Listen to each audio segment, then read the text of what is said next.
Hi, my name is Adnan Hasbi and I'd like to wish you a warm welcome to another episode of Rambling of an Analyst.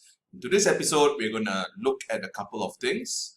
Amongst them is what is market order, what is limit order, what is the meaning of good till date, so on and so forth. So this episode is going to be divided into three. First, we're going to look at the Rakuten platforms and we're going to look at the different terms. The second, we're going to look at what these terms really mean. And finally, we're going to conclude. Okay, so right now, let us go into the buy order or sell order form. To do so, we have to type the name of the stock. So over here, we can type any stock we want. And for this example, I'm going to use the stock example of Dagang Next. So to do so, let's type in the ticker symbol on the search. Next, we're going to go to the buy or sell order form. To do so, there is this buttons on the side, which is in green and red.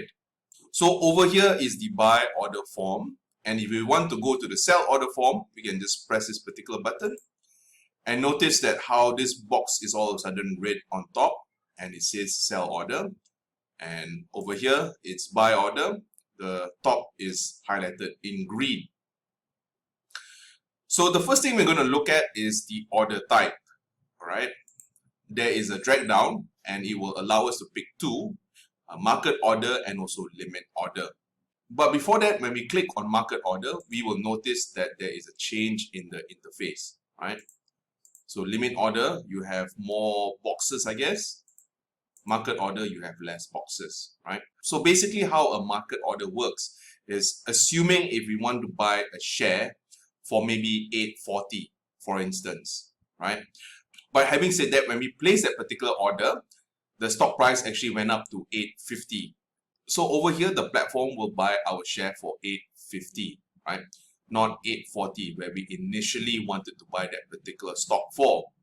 Amongst the benefit of a market order is that we have a better chance of acquiring the share and it will be much faster.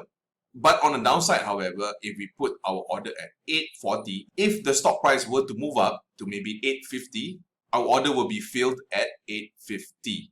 On the flip side, if we want to sell some shares and we use market orders, this would be quite useful in the sense that the orders will be filled relatively quick.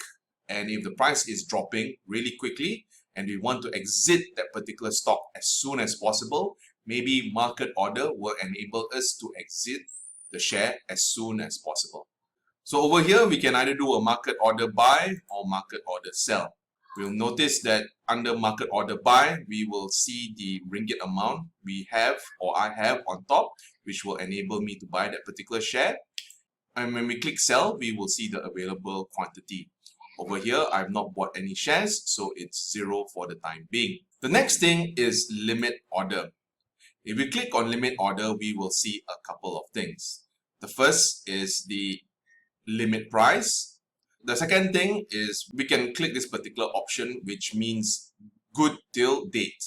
Typically, the good till date is 30, so we have 30 extra days. So how this works is, assuming if you want to buy Maybank at 790, but having said that, Maybank is currently traded at 810. We have a gut feeling that Maybank may drop in price.